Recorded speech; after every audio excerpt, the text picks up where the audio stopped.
Where do I find you this evening?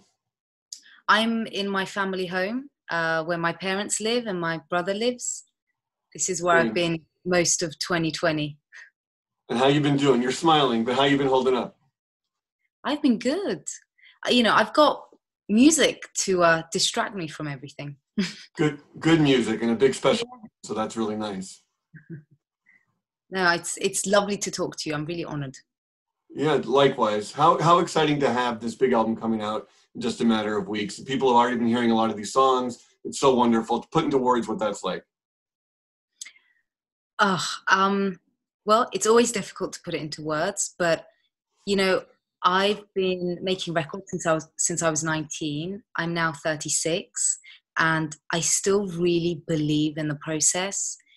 I find our industry full of so many like colorful characters, and even all the difficulties of, for example, trying to become an artist and be a real voice when you've made it really young and you're dealing with a lot of success, and everything that comes with. I even think that's fascinating, and it can be used for the material.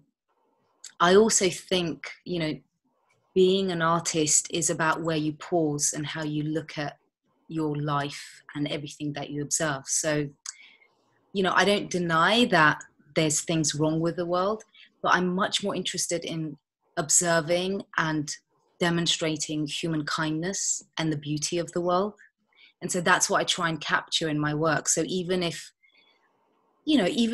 I've been through a breakup or I'm seeing something really terrible, I still see like the magic of people, and I really believe in the goodness of people. And that's part of what I'm trying to do, and the wonderful people that I work with, that we're trying to do. And that translates also to the listener and to your fans. Take that away from your music as well. And that's a great experience that you have with your audience. Yeah, I hope so. I mean, I still find it fascinating, that process of someone listening to a record.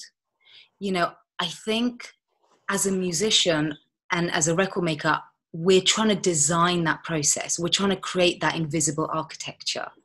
And, goodness, like that sort of magical relationship that's created between the listener and the artist is Mm-hmm. so profound.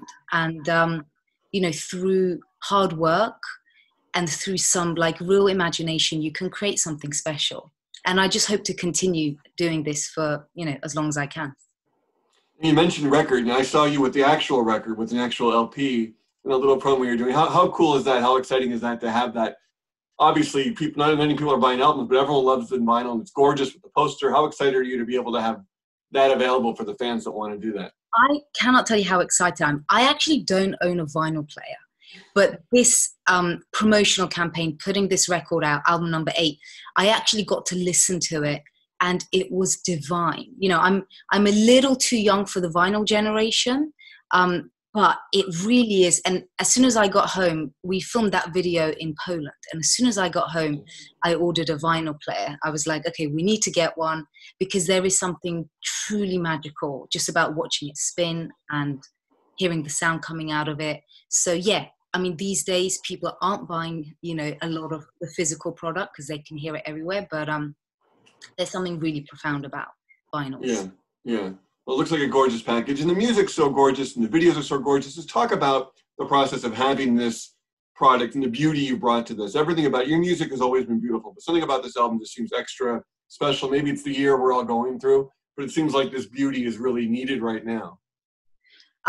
Well, first of all, thank you. What's the process like? You know what? The last few years, I've spent a lot of time on lyric writing.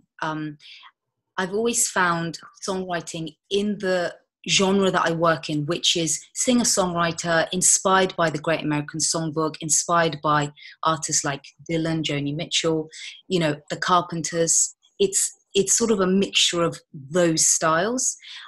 There's always been a sort of a mysticism surrounding the songwriting and particularly the lyric writing. It seems to be quite a challenge. It was always a big challenge for me too.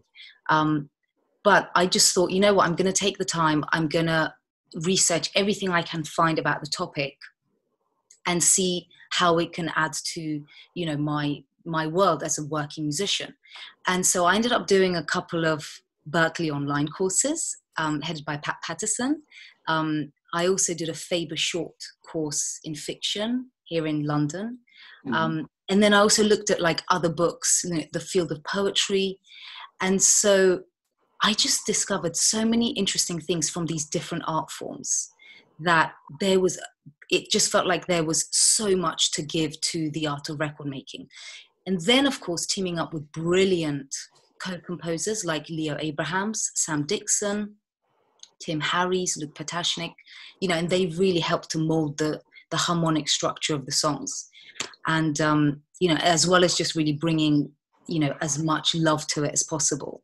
Mm-hmm. And so, yeah, this is what we've got. And, you know, we look forward to hearing what people think of it. Thank you for watching. If you want more extra, hit the subscribe button and the bell so you'll never miss a video.